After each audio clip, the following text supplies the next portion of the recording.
The reality and struggle of surviving homelessness. Homelessness is a major issue in our society today. I chose the theme Will to Survive because this is what I believe occurs within many children who grow up on the streets if they are encouraged and loved by someone. I'm convinced that when assisted and encouraged and provided with the right opportunities, children will reach within themselves and will themselves to survive in these dire situations. What if your mother poured boiling water on your hands and your father beat you every day? What if you were a teenage mom who has no support or home? What if you lived in a foster or relative's home where you were abused physically and emotionally? What if you age out of foster care at age 18 and end up on the streets? What if you believe the only way to survive is through prostitution or drug trafficking? These are many of the reasons why children, teens, and adults end up homeless. As I was browsing through the library, I quickly found 15 to 20 books on homelessness and children. I was surprised at how many books there are on this topic because although homelessness is prevalent today, it still does not seem as if it is addressed as it needs to be, and solutions found for such an astronomical problem. The first book I want to share with you is On Our Street, Our First Talk About Poverty by Dr. Jillian Roberts and Jamie Assop. Dr. Roberts is a child psychologist and Jamie Assop is an educational evangelist at Google Inc. This picture book is a basic yet thorough introduction to the topic of homelessness. A central topic in this book is poverty, a key element of homelessness. A particular quote from this book I want to point out is solutions to poverty go beyond handouts and giving money to poor people in the form of government programs. Solving poverty is about providing opportunities. Often the difference between a kid living in poverty and one not living in poverty is opportunity. Opportunity for education and opportunity for work.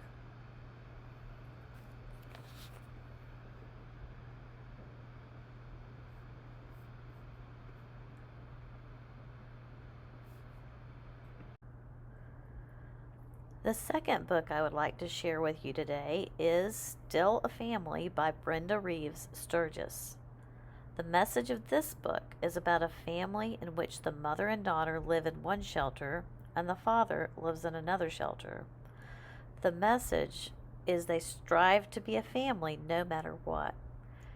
In the back of this book, it includes web addresses of homeless organizations.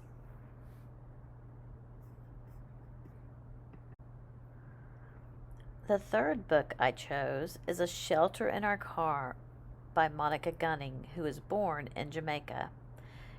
It is about a mother and daughter living in a car and their struggle to survive. The mother, through her persistence and commitment to her daughter, gets a job and enters a program to help she and her daughter find a place to live and to call a home.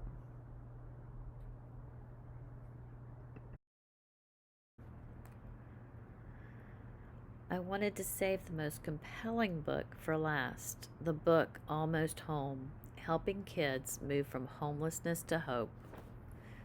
This book is filled with true stories of children who have endured and risen above their circumstances and become successful adults who are compassionate and give back to those around them.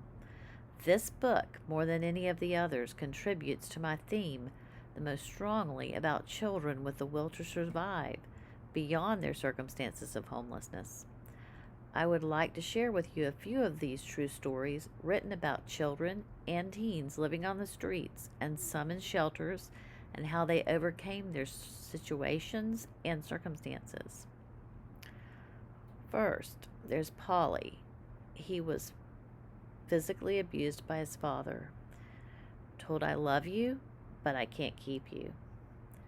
Then Mildred, a volunteer at Covenant House, helps him find purpose and shelter and sticks with him through thick and thin. Polly begins to excel at kickboxing. and then he becomes a waiter at many fine restaurants. And eventually, Polly gives back as a volunteer at Covenant House as a chef. Secondly, Muriel, a prostitute. Her body was sold multiple times weekly, caught in a cycle with drugs, money, and lifestyle of prostitution. Muriel gets her GED and then her diploma. She takes dancing classes and she lives independently with her cats and her own apartment with a decent job. Thirdly, I'd like to talk to you about Benjamin, a young man. His mother purposely poured scalding water on his hands, and they became misshapen. And Benjamin's father abused him daily. They both humiliated him by having his urine-stained bed outside his house with a label on it. This is Benjamin's urine-stained bed. Benjamin earns his GED, and Benjamin then earns his college degree. And Benjamin ends up helping at-risk kids make it through adolescence, time and again. What do all of these children have in common to help them survive and overcome? Number one, someone who believed in them, who said to them, "You are valuable. You are worth more than you know. You are strong. You are an overcomer. You deserve so much more than this." Number two, someone who listened to their struggles and let them cry.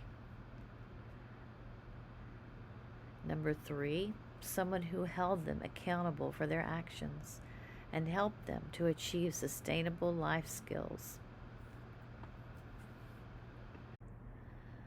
Covenant House is a place located in 31 different cities which provides transitional housing, crisis counseling, and a shelter for teens. There are mentors here which support homeless teens. Muriel, Benjamin, and Polly were all mentored here at Covenant House.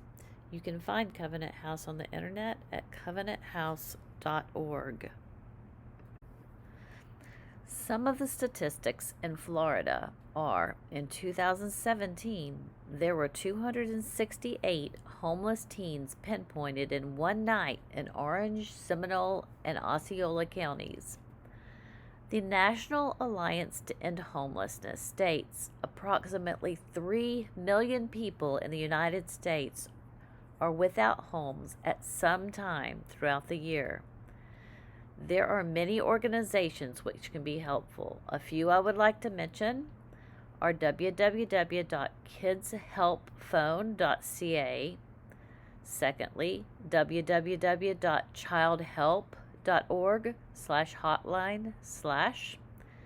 Thirdly, www.unicefusa.org. In conclusion, I emphatically believe all we need to survive in this world is love, food, clothing, education, and a safe place to live.